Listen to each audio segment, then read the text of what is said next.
Hey guys, how you doing? This is William Myers, Mantis Outdoors. Hopefully you've seen the last video. If you haven't, there's an annotation for it somewhere up here. It's for an improvised fishing pole. And we're going to stay on that fishing theme, and we're going to show you a very small Altoids 10 fishing kit. So don't go away.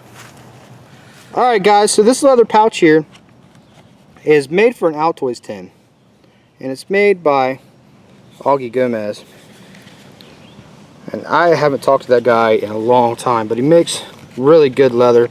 I like his stuff. And I traded him something for this. I can't even really remember what, but it's really a neat design. Comes with this pull tab basically. You just kind of pull up on it to remove the Altoids 10. That way you don't have to, sandwich your fingers down here and try and grab it. But this Altoids 10 is my fishing kit, and it's been my fishing kit for a long time. And I just kind of wanted to go through the contents of it with you. But when I open it up, you see the first thing that comes out is a floating lure. And these are one of my favorites for fishing. During the morning, right when the sun peaks, until about 9:30, 10 o'clock, the bass will hit this thing like gangbusters, man. They really like to hit this lure. And if it's either this, or I will go to like some kind of a spinning bait in the mornings. And late afternoon, right when the sun looks like it's got maybe 1 or 2 hands left, I'll throw this out again and I'll start getting hits off it again. But that's just one of my favorite lures there. Alright guys, just in this bag I got an assortment of, I keep spoons for, jig heads and things like that. Either I like to just use a regular jig head like this, or I'll use a spoon on it, some kind of like maybe a willow or something like that, and I'll attach to it, make it kind of a spinner. But you can tell how old this has been in here for a long time. It's starting to kind of deteriorate. I gotta put some new stuff in here. This little dude right here is one of my favorites. I can't tell you how many fish I've caught off this. So old, it's ridiculous, but it catches fish. How many? A lot, buddy, a lot. I'm not going to go through all this. I got some MEPs, stuff like that. Just kind of get everything out here without getting speared by one of these hooks. I got some MEPs.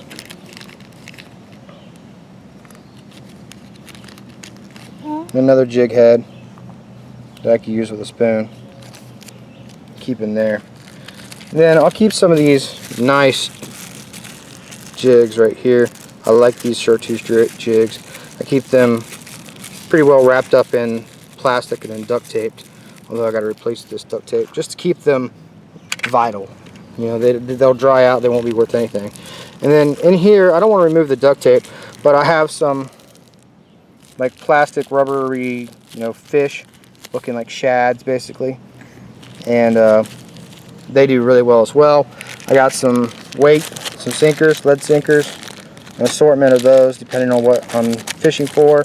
And not only would I use this with like maybe a cane pole or an improvised pole like I just showed you guys how to make in the last video, but I would use these for trap sets as well. So I could be, doing some passive fishing while I'm in my camp asleep or what have you.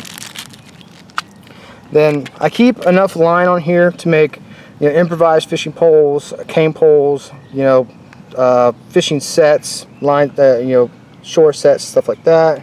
And then on the lid, I made a duct tape, a Gorilla Tape pouch, and it's like basically just an envelope right here, and that keeps my assortment of hooks safe. Oh, that's good. I have a bunch of Texas rig hooks, bigger hooks. I have some smaller, well, medium size I'd say, bait hooks. And again, these are for active fishing and passive fishing. I got a bunch of fish hooks in here.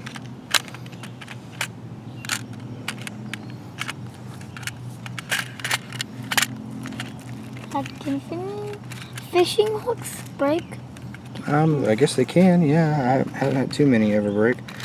But there you go, guys. That's my basic fishing kit that I'll put on either, you know, I could throw this in a haversack, or like I said, I could throw this on my belt.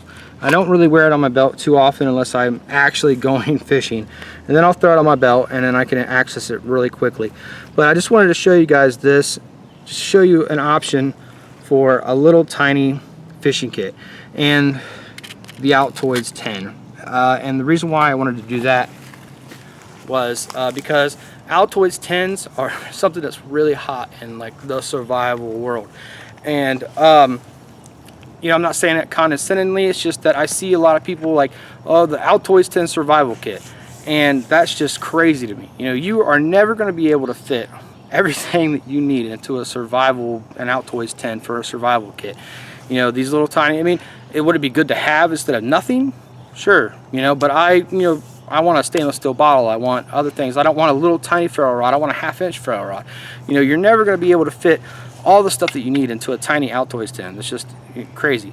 But it is possible to make fire kits, fishing kits, i.e. As you see right here. You know, I can make a great fishing kit out of an Altoids 10. Survival kit, not so much. But I hope you enjoyed this video, and we'll see you on the next one. Alright guys, well, it's been William Myers, Mantis Outdoors. I hope you enjoyed this video. If you did, there's some more of my previous videos that are playing in the screens to my left right now. There's also a subscribe button over there. If you haven't done so, I appreciate it if you subscribe to the channel. To stay up to date with what I'm doing with my school and the YouTube channel, stay posted on the videos that are going to be uploaded. You can go to www.facebook.com/Mantis Outdoors, or you can go to www.mantisoutdoorsllc.com. Liking my videos helps me and my channel out a lot. I appreciate all your views, comments, and support, and hopefully we'll see you out in the woods.